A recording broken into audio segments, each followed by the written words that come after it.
Hey, what's going on out there? This is Wayne, and I'm with John with Reliance Security, and this is the Bullseye, B-U-L-L-S-I,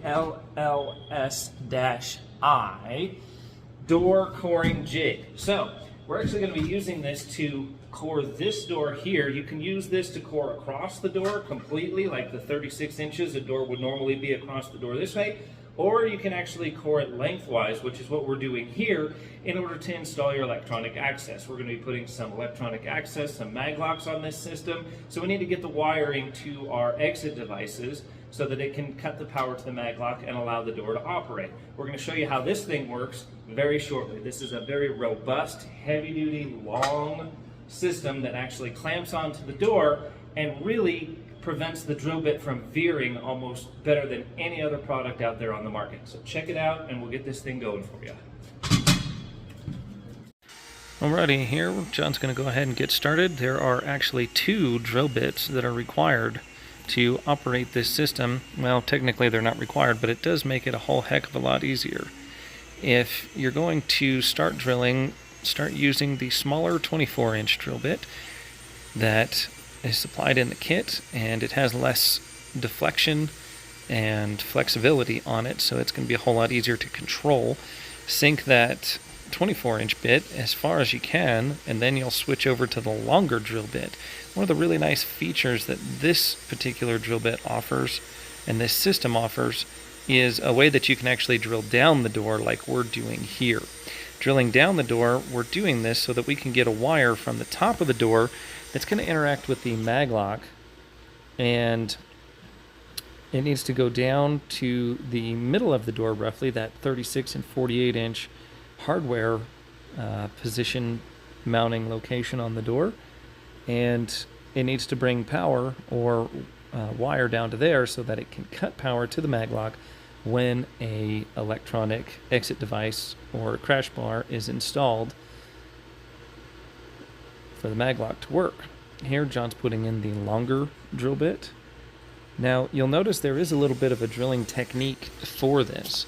That drilling technique is going to be making sure that you only fill the head of the drill bit up with material. I think we have a slow-mo coming up at some point here, but you can see there's only fluting in the very tip of the drill bit.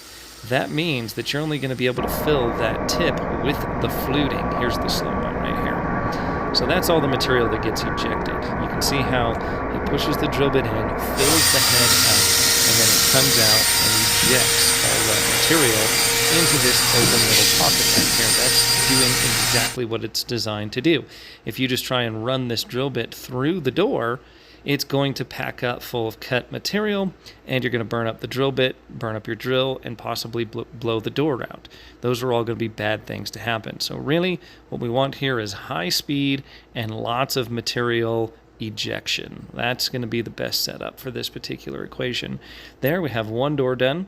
You'll notice these are pretty much residential grade doors. I'm sure this construction company had problems just like every other contractor in the country right now getting commercial grade doors, so they had to order these residential grade ones as a temporary solution, so that was what we had to work with. Now these residential grade doors were never really designed to have all of this stuff added to them, but we have to work with what we have to work with. So we had to core 8 of these doors. We had 4 double door openings to add electronic access to. And we had to core each one of these doors because each door needs to operate independently. Each door needs to cut power to that mag lock to be able to release it, and each door needs to function on its own.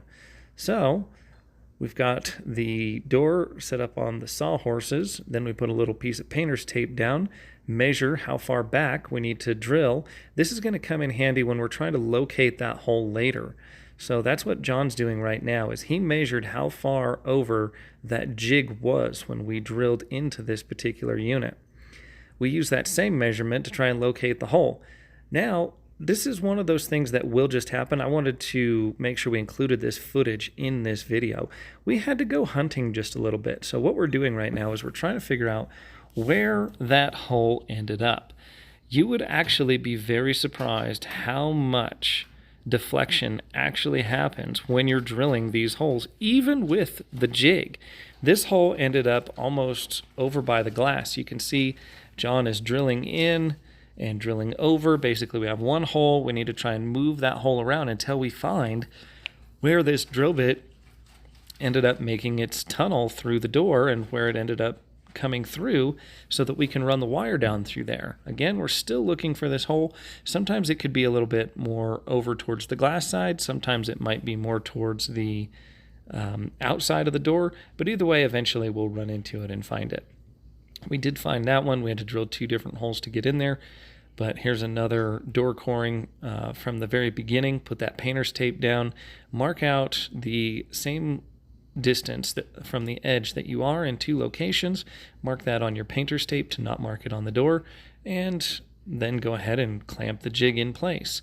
Notice that we have a little piece of foam in between the clamp and the door so that we don't scratch the door in any way, shape, or form. You could also put a little piece of tape in between the jig and the door as well if you're concerned about high-end expensive doors. Here you can see how that drill bit lines up directly with the hole in the portion where we cored the door. Always make sure that if you're coring fire doors, that it would be a really good idea to make sure that you have that door recertified by a certified fire inspector or the local jurisdiction authority member. Here I'm showing just a little bit of how the doors are actually being used after the fact, and we're putting these doors up, adding this magnetic locking system to the center of the door, and then you can see the wire hung off to the side. That's going to run from the mag lock down through the door into the exit device and allow it to cut power, allowing people to exit the building. You can see we're going to go ahead and just start mounting that plate to start putting the door or the mag lock up in the top of the header. Fairly simple process.